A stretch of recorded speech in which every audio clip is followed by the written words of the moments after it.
Tout a commencé en 2000, où je m'exerçais au plaisir du potager, mais le résultat était aléatoire. Ce n'est qu'en 2010 qu'un vrai potager prit forme. Mais à cette époque, les techniques que j'employais étaient totalement opposées à celles pratiquées aujourd'hui.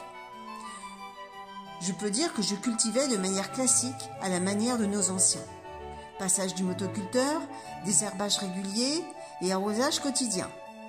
Les plants étaient achetés en jardinerie. Je ne faisais à l'époque aucun semis. Certes, j'avais des récoltes, mais très rapidement, le potager est devenu une vraie corvée. J'avais l'impression de passer mon temps à désherber, arroser, désherber et arroser encore. Et le plaisir s'est peu à peu évaporé. Du coup, abandon complet. La parcelle est redevenue une pelouse et nous avons même planté un prunus au milieu. Ce n'est que 3 ans plus tard que l'envie de recommencer un potager me reprend. Les techniques n'avaient pas évolué pour autant, car je n'avais pas encore rencontré Madame Permaculture. Les rangs de légumes étaient toujours aussi bien alignés et aucune herbe folle n'était tolérée. Mais vu la superficie, car je l'avais quand même bien diminuée, cela était tout de même gérable. Une nouveauté cependant. Je me suis essayée au semis de salade pour commencer. J'ai eu des récoltes satisfaisantes. C'est en 2017 que tout a changé.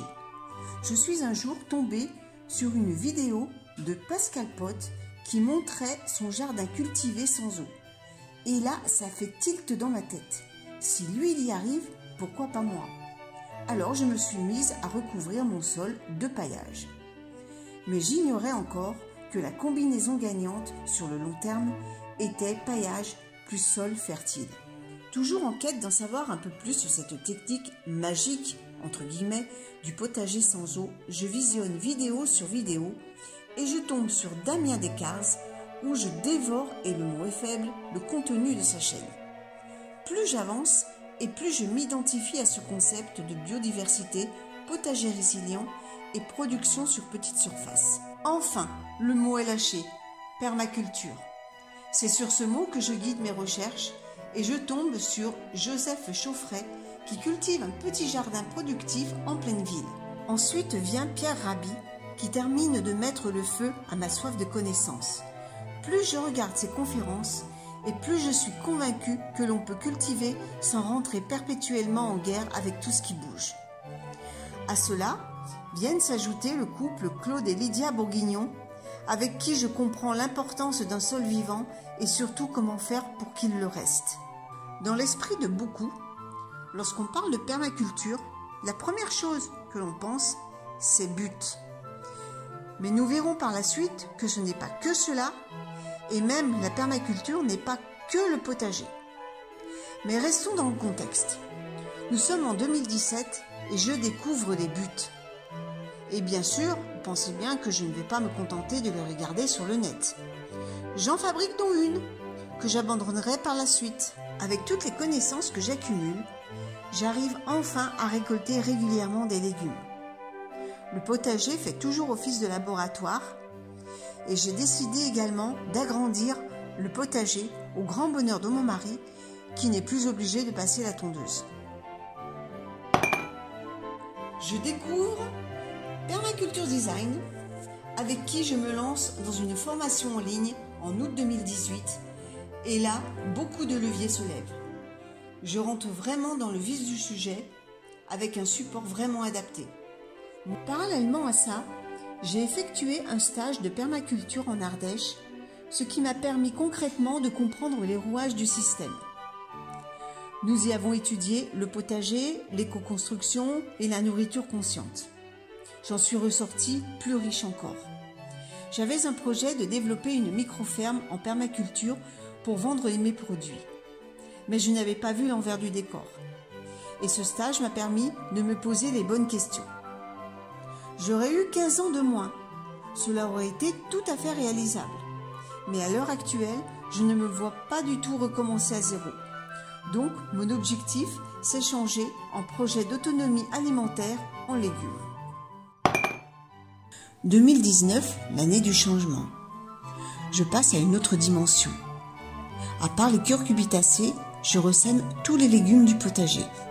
Pour les plus frileux, Les semis se font à la maison, dans le salon, qui se transforme momentanément en serre de jardin.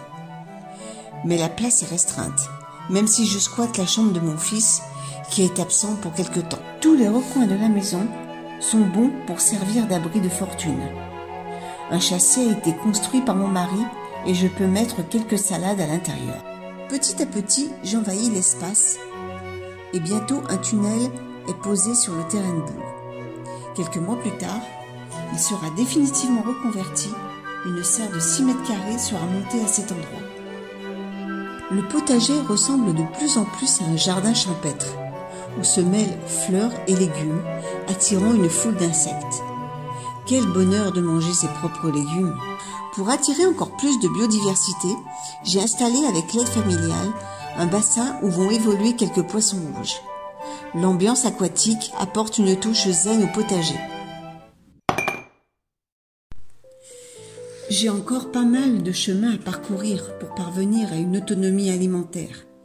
J'en suis encore loin. Mais je reste confiante, car les outils que j'ai acquis m'ont permis de mieux comprendre comment fonctionnait un écosystème, même si côté pratique, cela reste encore assez hasardeux. Car le contexte ne me permet pas d'avoir toute la biodiversité que je souhaiterais pour lutter contre certaines populations envahissantes. Les limaces, pour ne citer qu'elles, qui sont à ce jour la seule problématique qui met en péril chaque année mes semis. Le compostage de surface, c'est bien, mais j'ai noté que cela attirait ces charmantes baveuses, car aucun écriteau ne leur explique qu'elles doivent uniquement manger les épluchures. Donc, changement de stratégie. Les épluchures iront au compost. Par ailleurs, j'ai remarqué une augmentation de population d'insectes, coccinelles, menthes religieuses, chrysopes, et ça c'est plutôt pas mal. Dernier point positif de ma réflexion, l'état de mon sol. Il s'est nettement amélioré depuis le début de l'aventure. Il est, par nature, argileux et compacté. À présent, sur certaines parcelles, il est beaucoup plus souple et malléable. Il n'y a pas de méthode toute faite, clé en main. Chaque biotope est un milieu unique, et ce qui fonctionne chez le voisin n'est pas forcément adapté au nôtre. Mes objectifs ? Toujours réussir à cultiver des légumes toute l'année pour tendre vers une autonomie légumière. Nous souhaitons également prendre quelques fruitiers, mais cela demande encore réflexion. Et ce sera l'objet d'une prochaine vidéo.